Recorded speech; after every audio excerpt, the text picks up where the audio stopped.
CBS News Evening managing editor and anchor of the CBS Evening News, Scott Pelley, joins us now. He and Bob Simon were 60 Minutes colleagues for more than a decade. Scott, good morning. You are a good reporter, and you've known a lot of good reporters. What set this man apart? What can you add to what we just saw? Yes, yeah. That was a master class in journalism right there. Master class in storytelling, just what we just saw. Bob Simon, in his own words, he was a great writer, a man of enormous courage. Someone asked me earlier today, well, you know, where did the courage come from? Bob had a sharp intolerance for injustice, and he had equal opportunity rage for every injustice committed in every corner of this earth. I'll never forget an interview he did with an Israeli general, for example. He looked up at the general and he said, "You're one of the greatest generals Israel has ever produced." And the man smiled and nodded, and Bob said, "So why are you killing children?" And there was a Bob Simon punch, a roundhouse punch that he could knock anybody out with, and it was in the form of a question. It seems so ironic and so unfair, Scott, that he cheated death so many times, saw so much, survived so much, and he dies on the West Side Highway in a car crash. Yes, but at the age of 73 and having been from the Arctic Circle to the Antarctic Circle and everywhere in between, what an amazing life. Yeah. What an amazing life. And lived to see his grandson grow to the age of 3.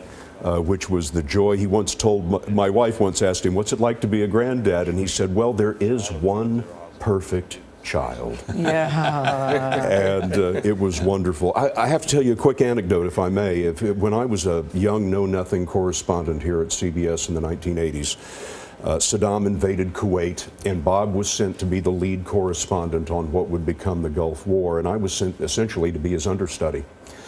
And what does understudy mean? What does that mean? Well, I was just a young guy, and I was the #2 correspondent on the story. So to me, I was there to watch Bob Simon work. He had famously covered Vietnam, and now I had the opportunity to spend a year with him, and I learned how to become a war correspondent from Bob Simon.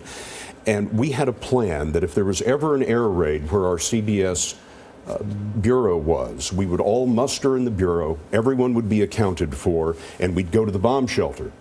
Well, one night, sure enough, the air raid sirens go off. The Scud missiles are coming into Dhahran, Saudi Arabia. There are explosions everywhere.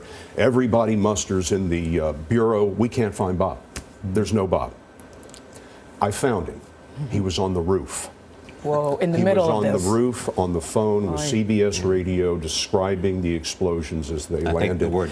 And in that moment, I said to myself, got it. That's what a war correspondent does. And he goes where the action is, and he shows courage, as you said last night. Absolutely. What's amazing about him, and it was true with Ed Bradley and it was true with Mike Wallace, they did these great having stories and interviews having to do with the news and the cutting edge, but they may very well be remembered for those that reflected the human spirit. Bob, with all those stories about music. Joy in the Congo. Legendary. Bob was a great lover of opera, great lover of music, great lover of the human spirit. And when the human spirit overcame those injustices that we were describing, that was what Bob loved to see. Hemingway-esque, really. Epic stories of human struggle. I think he threw himself into these situations because he could write great things about epic events. Set a very high bar. Oh man, thank you for coming.